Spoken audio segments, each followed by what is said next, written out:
expressed in this program by the host or guests do not state or reflect those of the company, its management, sponsors, or any entities they represent. Oh, it's lit. We prime time. Subscribe, like, and share. Give us your feedback. Yo, I'm Manny at the plate and Kobe off a steal. Gretzky for the goal and Brady at the wheel. I'm a game changer, the Osaka of the tennis, and breaking scoreboards. Simone of the Olympics, defense and big business. The Mayweather who way better. From the greatness of Jim Brown, I've been down. Talking sports before I was off the porch. Screaming Bo knows while Jordan was playing horse. Late 80s getting torched by the drive and the shot. 2016 got a ring off the three in the block. They eased to forgot the cardiac kids. Price and Doherty, Bale in the Indian years. This who it is. Your host Dee Trynt, yo, that's a name banger. Come in the streets and talk sports with the game changer. Yo, your host Dee Trynt, that's a name banger. Come in the streets and talk sports with the game changer. We're right now. Hold on. Hold on. Whenever you did. Dee Trynt, Game Changer Sports Talk, Industry Sports, streaming on multiple media platforms: Facebook, Twitter, Twitch, YouTube. Follow us on IG at Industry Sports or at Dee Trynt. If you missed the live streaming, you can catch the replays on Spotify, Google Podcasts, Radio Public, and various other streaming platforms. Just look for the Industry Sports channel. Like, subscribe, share, follow. Once you get in there, you'll see Game Changer Sports Talk with yours truly.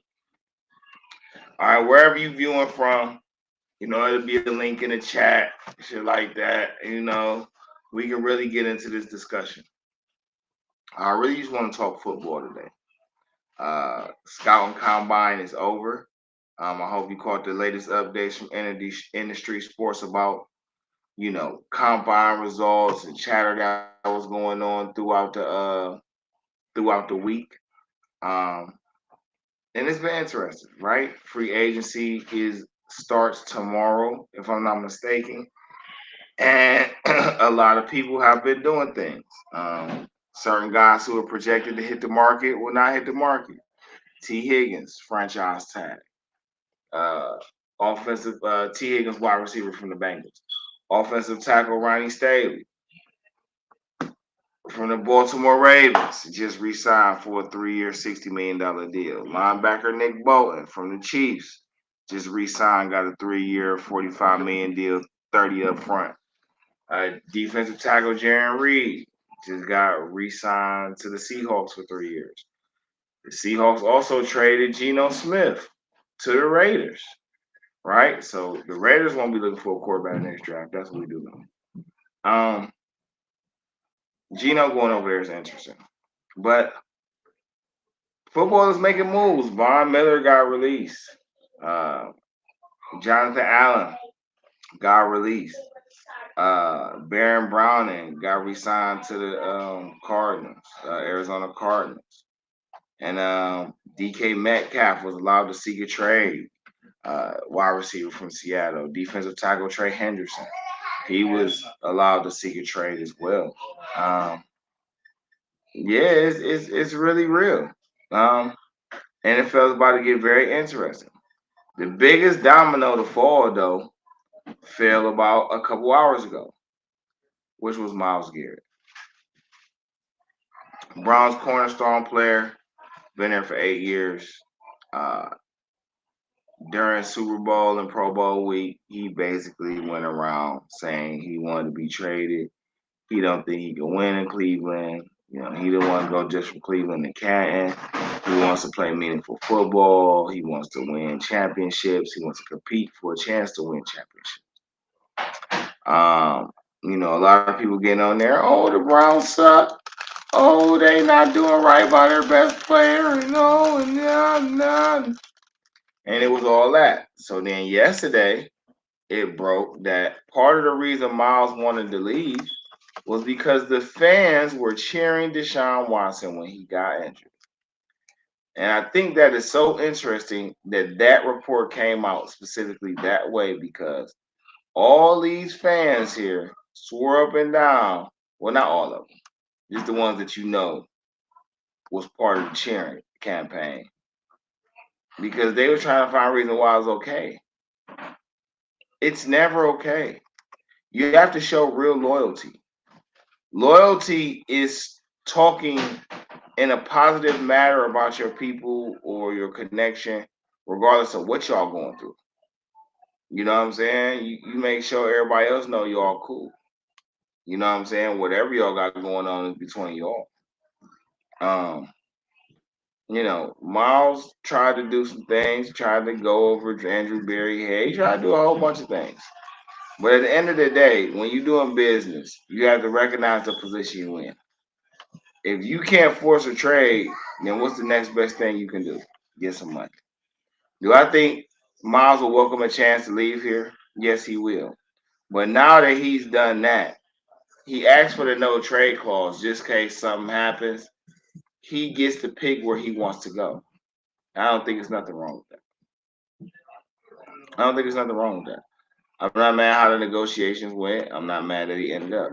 Now, Myles Garrett reportedly got a 4-year extension worth $160 million. But since everybody doesn't know the details, and some Mikey McNuggets from Ultimate Cleveland Sports Show, he dropped a video and he said that the deal is worth $204 million. For a 4-year extension, that would be $50 million a year, which leads me to believe that it's a 5-year extension. 4 years guaranteed. The 5th year is a team option, but he still has a no trade clause, which would make sense. You get 123 up front. The other 70 million you have to earn when incentives throughout the life of the contract. Makes sense. With that being said, because you have an extension on the books, they can now convert some of your possible money this year that's not guaranteed into actual signing bonus money. So you're due what, like 25 or something this year, another 15 next year. They can literally make all that signing bonus money and get all that money back. This contract will be what, $2 million this year. I mean, as long as you keep kicking the can down the road, you can keep playing, right?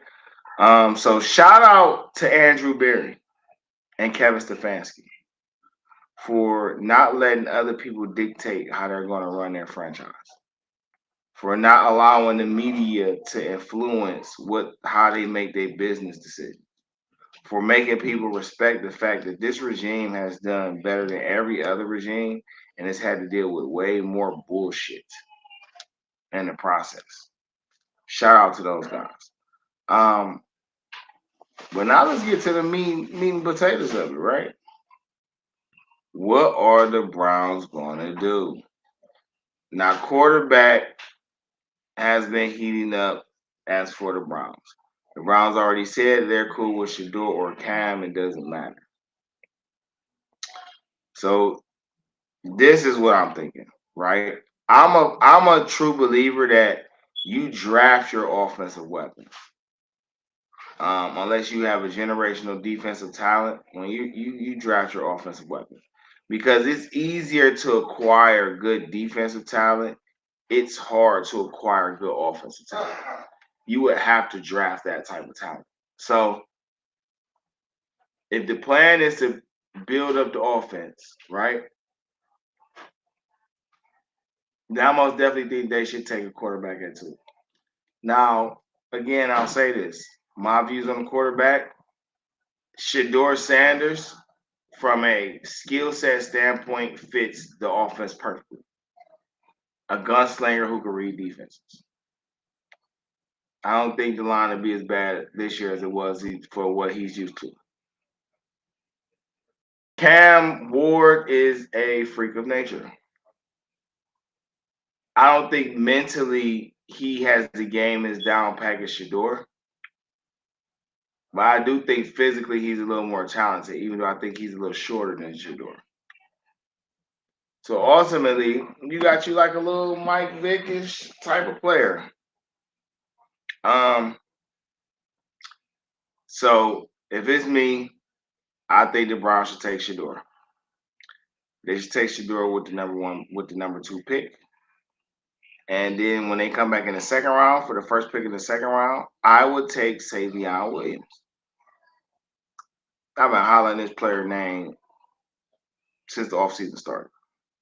Wide receiver from TCU, played running back, receiver. He like 6'5", like 230, 225, something like that. Make him your number 1. Draft him. Let him develop in between Judy and Njoku with Tillman and the wings. That's a nice little situation. But then in the third round, they need a running back. All right. Now listen, I think they should trade back up into the second round to get their running back and receiver. That would be my suggestion. Because all of the really talented offensive players are going to go in the second round. The first round is going to be full of defensive players, right? Out of 32 pick, I would definitely conclude that at least 20 to 22 of those picks will be defensive players. All right. At least 6 to 7 defensive backs will go. At least 6 linebackers will go, or edge rushers, however you want to take it. And at least 5 defensive linemen. So 7, 6, and 5, that's 18 already. Right? You count 2 running backs probably go, right? Possibly 2 quarterbacks probably go. So that's 22. That leave about 10 picks left. Now we're talking about offensive linemen and wide receivers, right? So I say it's possible at least 3 wide receivers go in the first round, and I say about 5 offensive linemen. So that's 8, which means 2 wild card players, right? But the bulk of them will be defensive players. Make no mistake about it. So in the second round is probably the best opportunity for the Browns to be able to get a receiver and a running back of the future to go with their quarterback of the future. From there, I would draft the best players available. Linebackers. They need a linebacker, a defensive tackle, and a free safety on defense. On offense, they need a number 1 quarterback, a number 1 running back, a number 1 receiver. That's their 6 picks to me. Like, they're the most pressing need. I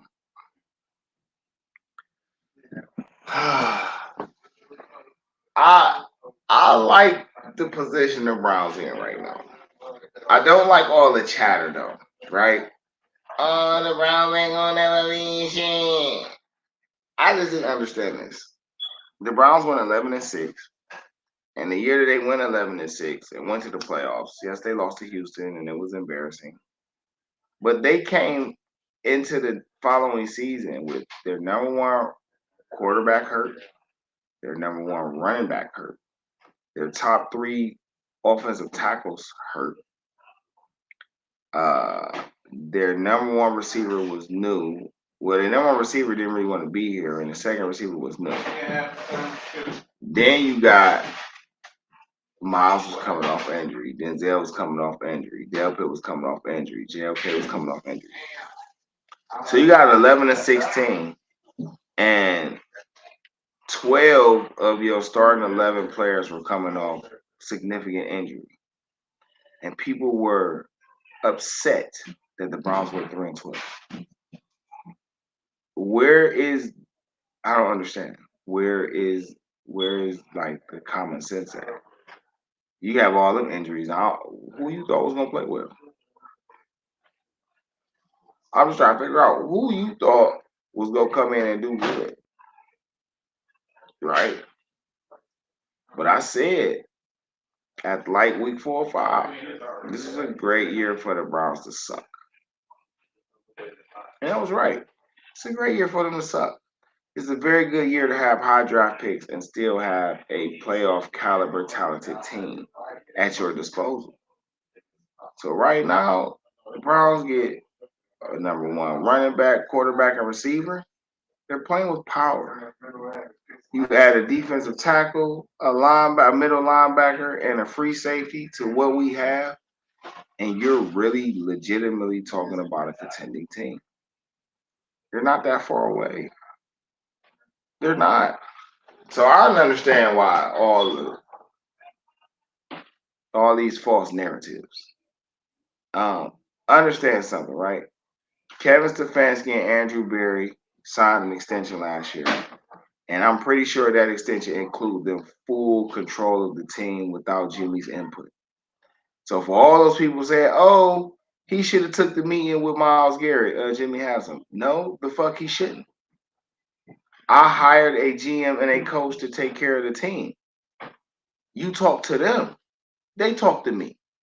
It's a level of hierarchy. You don't get to go over the level of hierarchy because of your cachet. That shit don't mean shit in business. It don't. And I'm going to tell again, the one thing that hurts Myles Garrett's case is he's not a quality leader. You lead with your play because your stats lead, but you don't lead. All right? Because if you were a true leader, when reports came out that, hey, everybody caters to Myles and he do what he want, as a leader, you wouldn't have took advantage of that. You would have said, no, I'm being held to the same standard as everybody else. If I fuck up, call me out on it. But you don't do that because people don't like giving up their privilege. You feel what I'm saying? So, this would be something that Myles needs to work on, if you ask me. He needs to work on his leadership ability, making the players around you better. I think it's interesting, though, that Buffalo had their offensive tackle, Deion Dawkins, on the NFL Today, begging them to trade for Myles Garrett. Corny ass Buffalo. I would try to get our player because y'all ain't shit. Yeah, I say y'all ain't shit because y'all ain't won shit either. You can talk about the Browns never going to the Super Bowl in this era.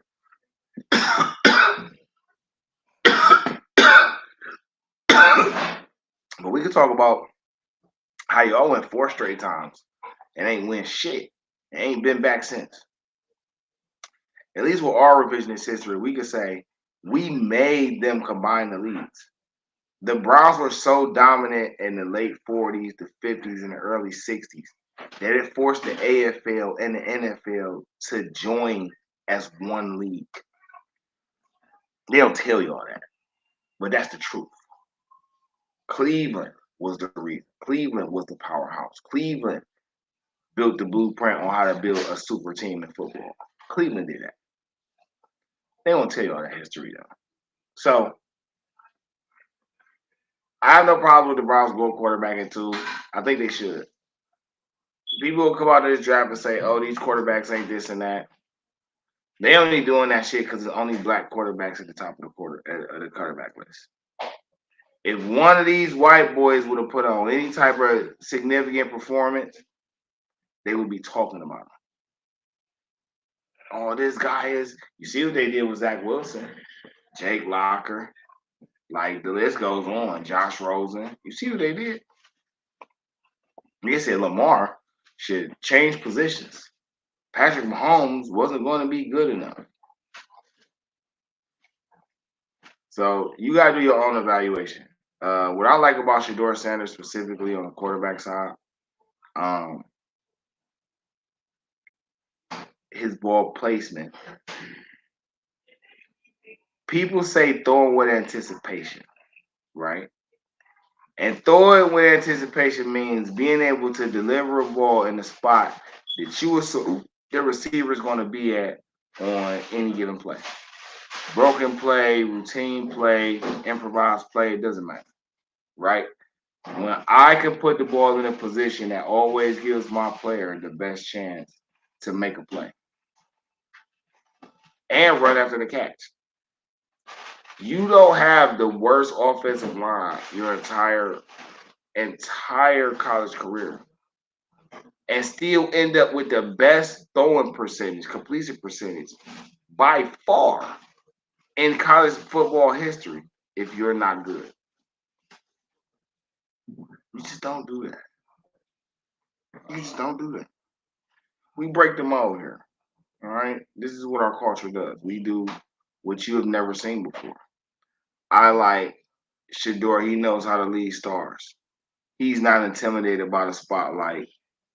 Playing around guys that are extremely talented is not going to add to his fandom.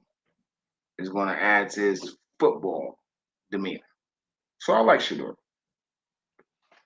I like the ideal of Shador with Savion, Njoku, Judy, Jerome. On the running back side, though, I want Quinshawn Judkins. I know they're going to say you a homer just because he's an old state guy. But I really like him. I think, he gives you a replacement version of Nick Chubb. I'm not saying he's Nick Chubb. I'm just saying that's a nice replacement for Nick Chubb. And he still got a chance of bringing Nick Chubb back. I don't think Omarion Hampton is going to be there. I will say this, though. If we get to the second round and Ashton Genty is still on the clock when the Browns choose at pick 33, they should draft him. If you can get Shador and Genty, gas. Dumb gas. Then I would trade back up and get Savion. Now, there's some other receivers that I like. I think Luther Burden is going in the first round. I don't think he's going to make it. I think Emeka Egbuka is going in the first round. I think Matthew Golden is going in the first round. Those three receivers are going in the first round for sure. Tyler Warren, tight end, he's going in the first round. He's going in the first round. The other tight end, Lovelace, I think he's going in the first round. The offensive tackle from Missouri is going in the first round. The offensive tackle, what's his name? Not Will Johnson. Is his name Will Johnson? I think it's Will Johnson. Is his name Will Johnson too? But the one that's got the short arms, he going in the first round. So that's 7. You had the 2 quarterbacks, that's 9. Omarion Hampton as a running back, he's going to go first round. The Genty, and that's why I say it's crazy because now you at 10, right? 10 players, 11 players. I told you at least 20 defensive players gonna go. So this is where it gets like kind of tricky. You like, hey, can Genty fall? Listen, Nick Chubb was the best running back in the league in college that year, even though Saquon was a dog.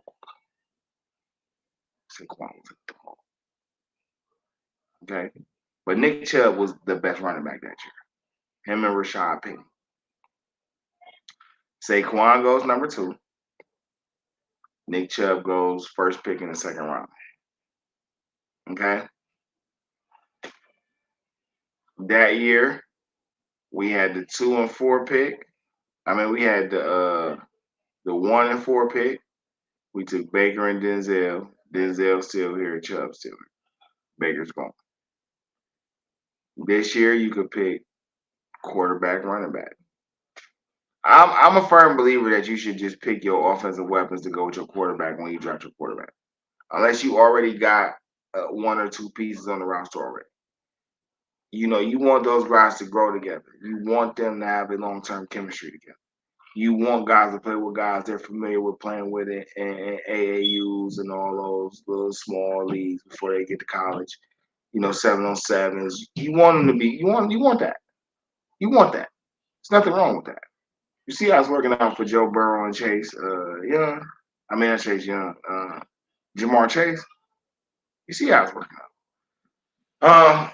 As far as because the Browns cap room, I said the Browns cap room. Restructures and extensions increase your cap room. I heard somebody say that the Browns only got $8 million in cap room after signing this extension with Myles, which makes absolutely no sense because the extension doesn't start for 3 seasons.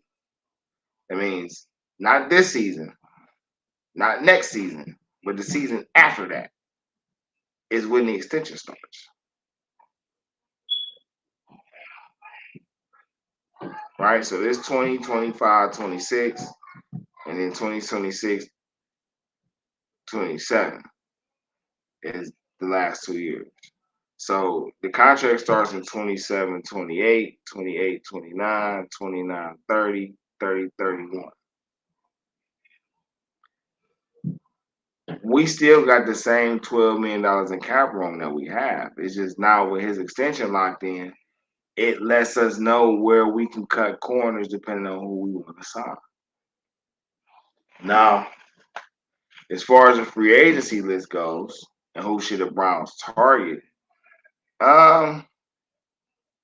Look, if you can get Javon Hargraves here, that'll be fire. He didn't got money before, so I don't know if he would just be looking to help a situation, or he would just like the idea of playing next to Myles and Tomlin. And then it's ideal for me on that line now, right, on that defensive line, because Myles gonna play DN. You got Dalvin Tomlinson. You got Mike Hall Jr., who gonna be probably coming from injury. Maurice Hurst, who they gave a 2-year extension to last year, or signed a 2-year deal with last year, I think. And then you still got Alex Wright and Isaiah McGuire, and they can hold down the other side, which I like, right? You still got Obadiah Okoronkwo, double O, but I think they should move him to middle linebacker. Obo should be playing all the time. Obo is a great run stopper. I think Obo should be playing all the time. They need to go ahead and start him at linebacker, and just clear up your middle with that, and you can just extend him from there. I like him. I don't think JOK plays this year. Matter of fact, I don't even want him to play this year. JOK, bro, if it's meant for you to play again, you not playing this year not gonna hurt you. Because you're gonna rehab, you're gonna work out, you're gonna do therapy and all that. But your life matters, man. And as a Browns fan who never wants to lose any players, bro, if you at the point where, you kind of got the my old stay homies situation, then, bro, just retire. It's cool. You know what I'm saying? Like, you got to play, and you got to play for a historic franchise, man. It's cool. You fuck around and come on and be a coach or something. You know what I'm saying? But I just don't feel like football is worth you risking your long-term life over. I don't think no sport is. This is a sport. We are blessed in this culture to be able to get paid off our hobbies, because history doesn't say we are susceptible to getting paid off our hobbies. Only in the last little decade has our culture of men been able to get some type of substantial legal money for our hobbies. Okay, sports, music, cooking, building.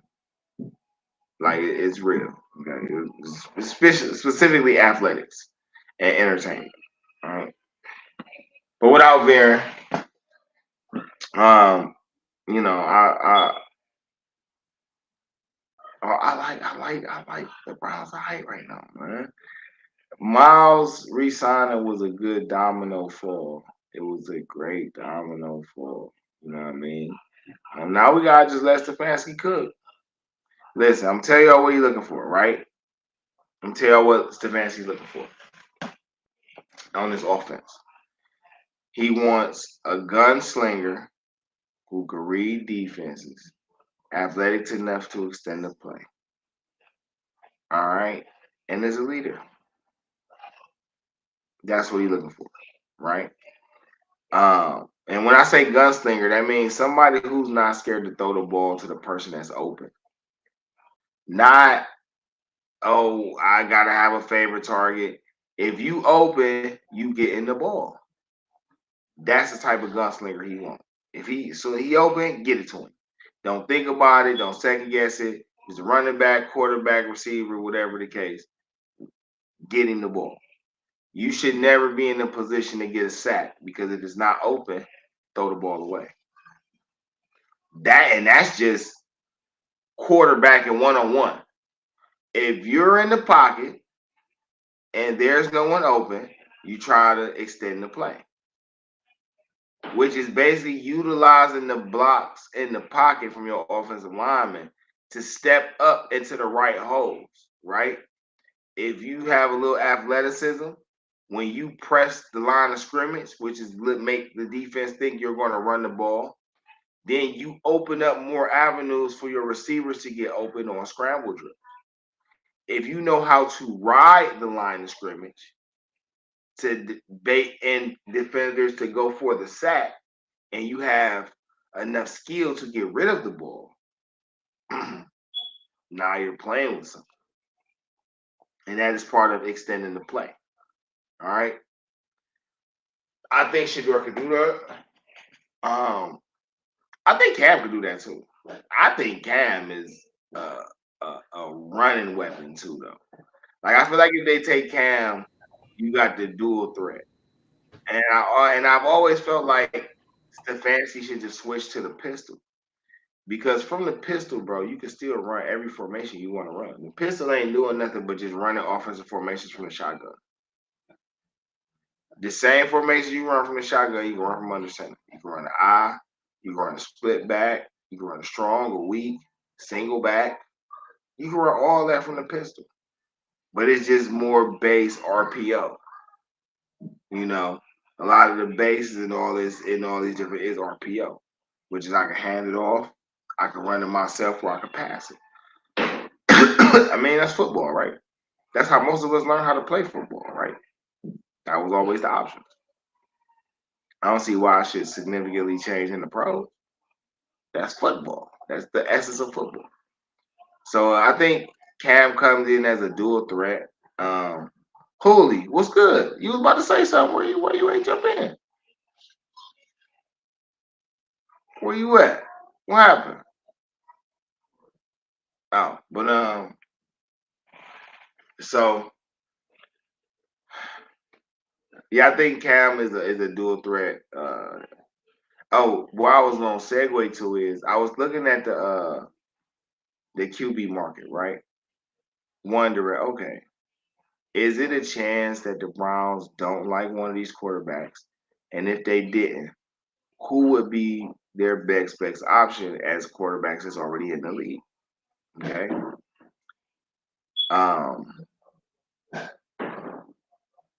So Sam Darnold is available.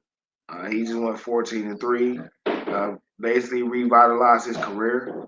He's going to go somewhere significant. He's going to get paid. I think Justin Fields did a lot for his career and the circumstances he was in. I think he do himself a disservice by going back to the Steelers.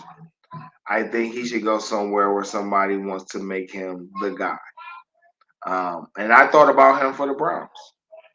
I said, here's a player who's been in the league multiple years already, understands the game, has played the game at a high level in some shape, form, or fashion, and is still coachable and a highly regarded talent.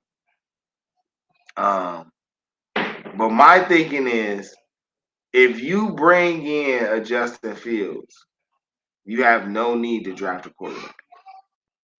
Because that's telling me that you believe you could turn Justin Fields into that guy.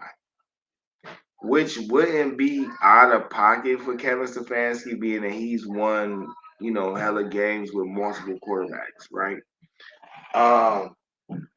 As far as Deshaun Watson in this regard, Deshaun is not going to play this year. Deshaun is probably not going to be back till next year. But that's not the most important thing about this. The most important thing about this is he's an ace in the hole. Once you take your personal feelings out of it, Deshaun is an ace in the hole. He's 28, 29. What's good, Yeah, bro? that mic was tripping. Oh, okay. I seen you was on mute. What you wanted to jump in with something? You jumped in for a specific. What you got? I don't even remember. I know it was Was it about the It was something. Miles It was thing? something That's about. where It I was was at something when you about. jumped in. I had something with Shador and the quarterbacks. Oh, so let me ask you, right?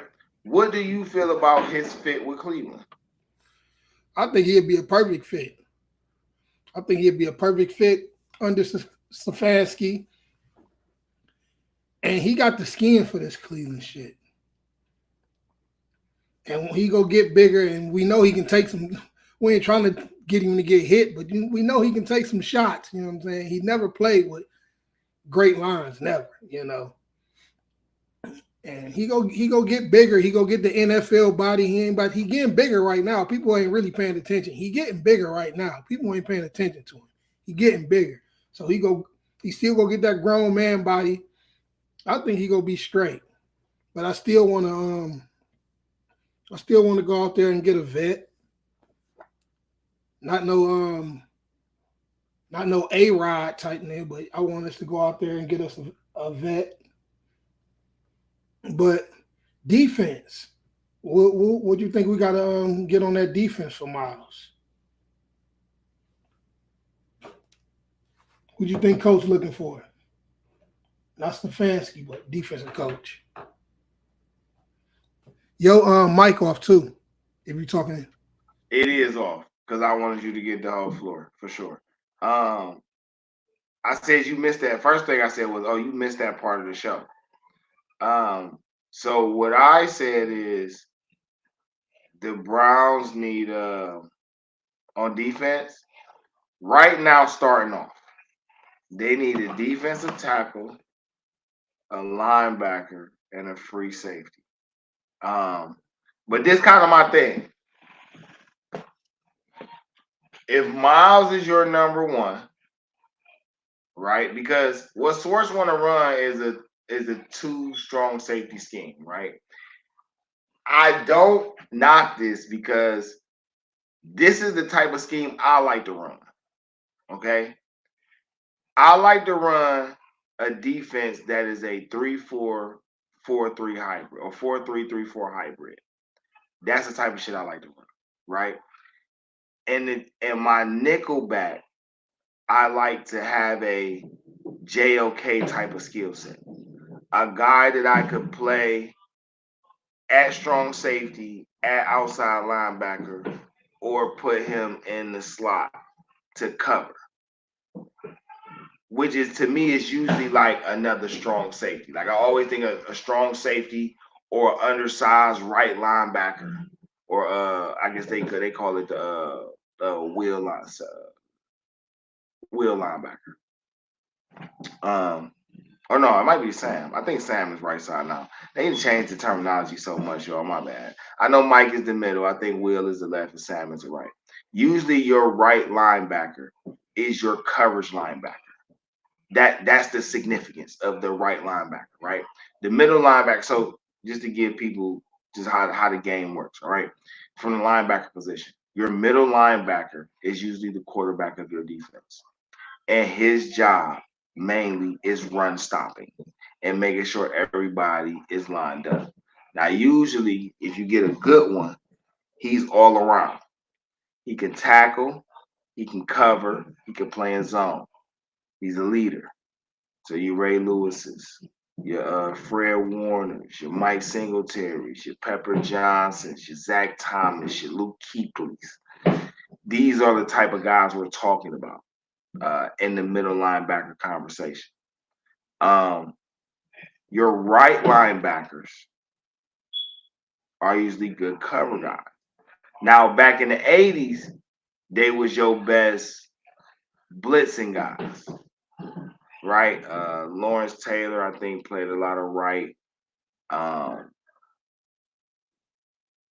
Derek Thomas is another one I think about, played a lot of right. Greg Lloyd, for an old linebacker for the Steelers, he played a lot of right. And they were more blitzing type guys. But usually those guys play on the left. Usually on the right, you would have like your I have to think of one. Thomas Davis. London Fletcher was a good middle linebacker too. I think of Thomas Davis used to play for the Carolina. I think Adalius Thomas used to play for New England. I think Terrell Suggs, a guy who could blitz and play in coverage a little bit. Those type of guys, right? But anyway, with that being said, I was saying earlier, I will move double O to middle linebacker. But I think they need a linebacker. JOK not going to play, bro. So they need a defensive tackle to go with Davin Tomlinson and Myles Garrett. Tomlinson and Myles Garrett, so they could be cool. And then they could they could let Isaiah McGuire and Alex Wright play on the left side opposite Myles. Double O though, I think he should play middle linebacker because I think he should play more. He could go to left linebacker, but I think he could play middle. 6'3", 250, 255. That's a good size for a middle linebacker. And he been here for a couple years. I think he should play it. But they need to get somebody to go. Huh? Is there any defensive players on the market? Well, Nick Bolton was on the market, but he went back to New England. You had Jaron Reed, who possibly could have became a free agent, but he went back to Seattle. You got hold on, because I was just going over my free agency list too. All right, let's go through these names. As far as Josh Sweat on the market, but we're not gonna have enough money for him. And that's the defensive end from Philly.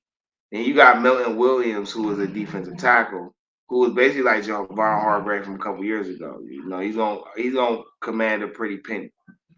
But so he's probably gonna be out of the price range. But I do think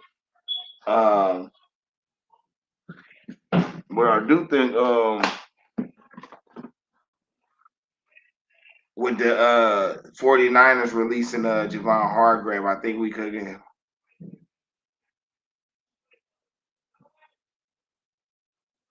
Hold on one second.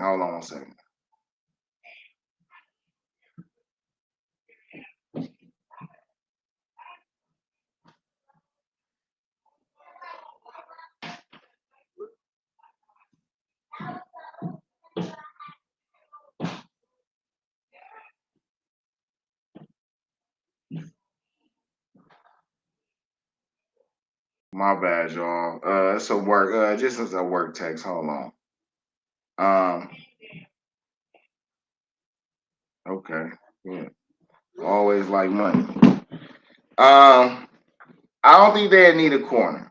I think he should re-sign Greg Newsome, which should get him some type of cap relief because he was already a player on the team. I like Emerson. You about to have to re-sign him anyway. It's gonna give you some cap flexibility. Cleveland not gonna like this, but I would consider a trade in Joe Bitonio and Wyatt Teller and Jack Conklin. To be honest, I would consider trading all of them. Hassan Reddick.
My fault. Look, I done got so drift off of this like I ain't out here talking. My fault, y'all. My apologies. Dee Trynt, Game Changer Sports Talk, Industry Sports, streaming on multiple media platforms.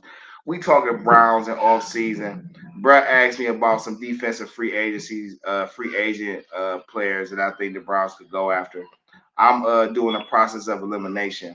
I stopped and paused in the middle of it. So I was saying, the offensive line, though, I would trade if it was me. If it was me, I would trade all the guys. But as far as defensive players that we can get that fit the mold, I think Javon Holland is a guy that can come over here and play free safety for us. He was in the draft a few years ago, about 4 years ago. I liked him, but we didn't target him, or I think we just didn't target him. He might have went. I think he might have went first or early second. But he's been playing for Miami. He's only like 25. If we can get him, I would like that. Another guy, Andre Cisco, I think is a guy who could play for us that free safety spot. I don't think he would cost a lot, but I like him there. Um, those guys got size, they like 6'1", 6'2", 6 feet to 6'2", both of those guys. So I like them in that spot. Listen, Javon Hargrave or Jonathan Allen, right? If Jonathan Allen is looking for a prove-it deal and he want to be able to revitalize his value as a defensive tackle, I would encourage him to come over here and get one of those Jadeveon Clowney deals. Come on over here and play defensive tackle next to Dalvin Thompson and Myles Garrett. And we got some young boys over here who hungry to prove their name. You know what I'm saying? And that'll be fire because I like Mike Hall, and I think Mike Hall Jr. could play in or defensive tackle. I think he give me that Emmanuel Ogba type of vibe. So I like that, man. As far as I said Hargrave already, I said him a couple times. Outside of that I'm saying, Chase Young gonna be too much. Listen, if I get Chase Young on this defensive line with Myles, okay, I would absolutely get rid of Tomlinson. It ain't got nothing to do with Tomlinson, bro. It ain't got nothing to do with him. It ain't his fault. But listen, if I could add Chase Young and not have to get rid of Tomlinson, I just know Chase Young gonna cost some money, and we ain't got it yet. But if you get Chase Young over here, any combination of Chase Young, Hargrave, Jonathan Allen would be fire. Javon Hargrave, Andre Cisco, Javon Holland, that'd be fire. As far as defense, like I say, I would rather them spend that money on defensive players than offensive players. Who else? You got Ernest Jones down here, who got traded from Tennessee. Who got traded from Tennessee to Seattle. That might be a linebacker guy that they could probably go after. Let me see what his build like. 6'2", 230. Nah, he ain't big enough. He tall enough. He don't weigh enough though. 77 solo tackles last year, interception and forced fumble. Jones underwent knee surgery shortly after the conclusion of the season. So he coming off injury too. That means he could be looking for a prove-it deal too. So the Ernest Jones before, if I could go for that. You got some sexy offensive names on here, but I don't know, man. You got Tershawn Wharton, defensive tackle from the Chiefs, who's on the market. You got DeMarcus Lawrence, he's on the market as well. I don't know about those two though. Poona Ford from the Chargers. Now he might be a guy that could be an under the radar acquisition. Probably won't cost that much. They say he an undersized nose tackle, which probably tells me he's not that fast. Joseph Asai, he is a defensive end from the Cincinnati Bengals. Now listen, he's from Texas. I remember him from a couple years ago. I like Joseph though. I ain't gonna lie. But Joseph will play linebacker for me. Joseph come over here, he definitely playing linebacker. Yeah, you gotta play linebacker for me because I already like what's on my defensive line. You got Levi Owuzurike from Detroit. I don't really know a lot about his game. But he sound like from the description, he sound like the same type of defensive tackle that Tomlinson is. BJ Hill, Jaron Reed already went back. Aziz Ojulari. Now I ain't gonna lie, I like him on the linebacker side too, though. He an edge though, but I like him on the linebacker side. I like him on the linebacker side. Andre Cisco, who I was talking about. Calais Campbell too old, bro. Yeah, father. You got DJ Jones. You got Traymon Jones out there too as well, defensive tackles. Maybe, but I don't know. So looking at this list, because I'm just looking at the top 100, right? Matthew Judon, older guy. I don't know. EJ Speed. I don't know. He older too. Jeremy Chin. I ain't gonna lie. Jeremy Chin to be a fire signing. But I know he gonna cost some money. He probably gonna want to go back to the Commanders. He really helped himself out though. But I ain't gonna lie, he'll be firing Cleveland. Him and Dale Pitt, Jeremy Chin and Grant Dale Pitt will be a super dope safety combination. Super dope. Then you bring in if you get, I mean, like I say, you know what I said about JFK, but it just so happened that he got strong enough and he pulled the Nick Chubb and he can come back. That would be my whole safety room right there. I like D'Anthony Bell and Hickman, so I would still keep them two though. But that'll be fire. Justin Simmons, veteran, older safety.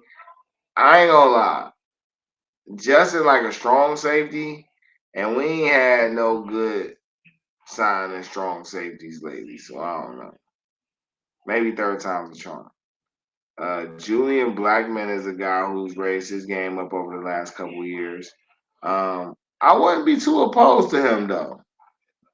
I ain't gonna lie, because I ideally would move Grant Delpit to free safety.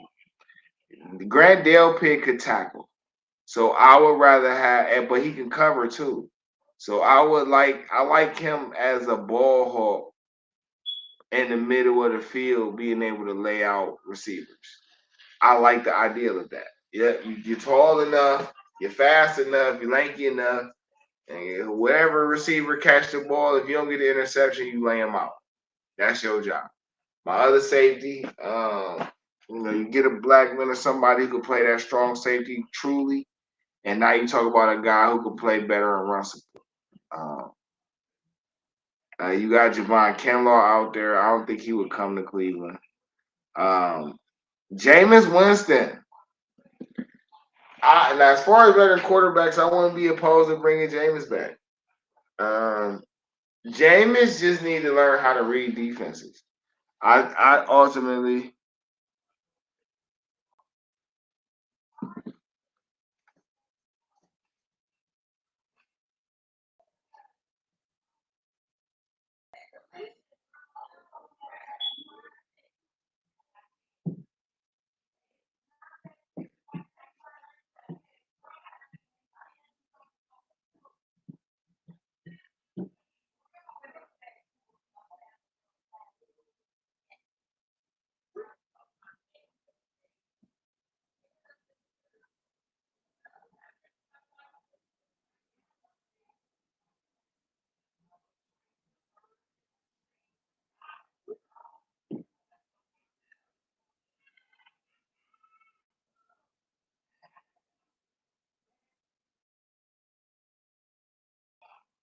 My fault. Look, stay drifting. Yeah, I like Jameis. Jameis was I like Jameis. Um, Jameis just need to learn how to read defenses. If Jameis had better pre-snap readability, Jameis is a franchise quarterback, even at 31. That's always a thing.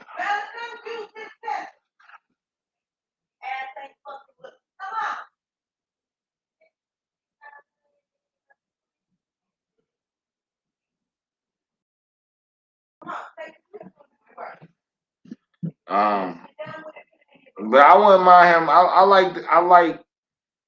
like the personality of Jameis because I feel like it protects your quarterback.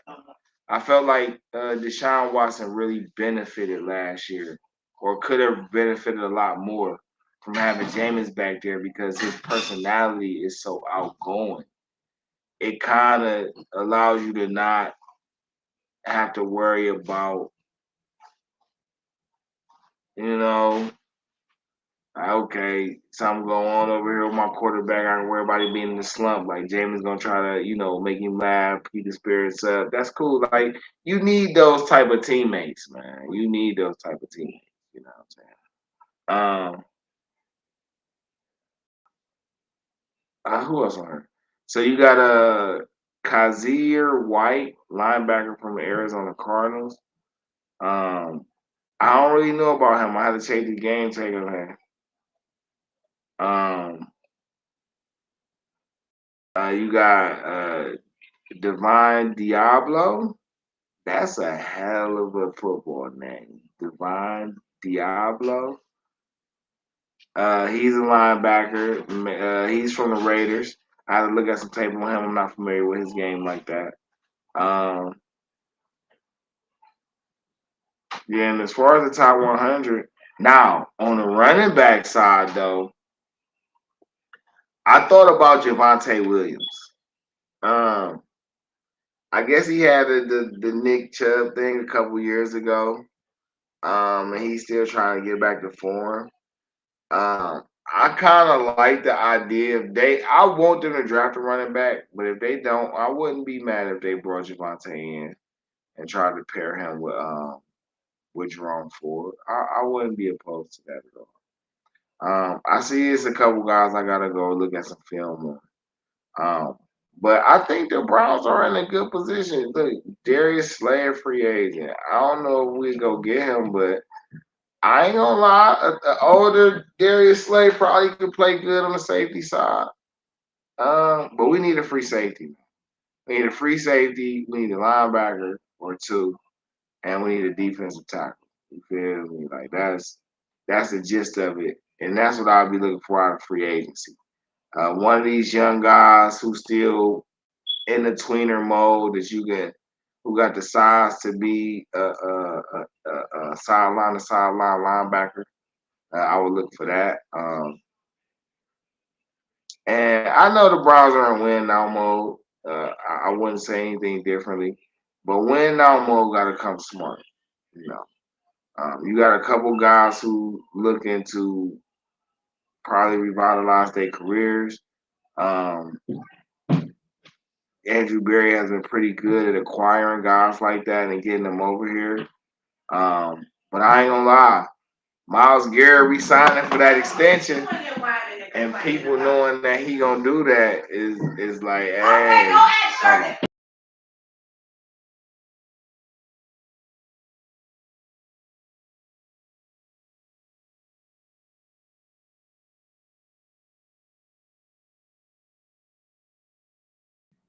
With that being said, though, y'all, man, we gonna get up out of here. Dee Trynt, Game Changer Sports Talk, Industry Sports, streaming on multiple media platforms: Facebook, Twitter, Twitch, YouTube.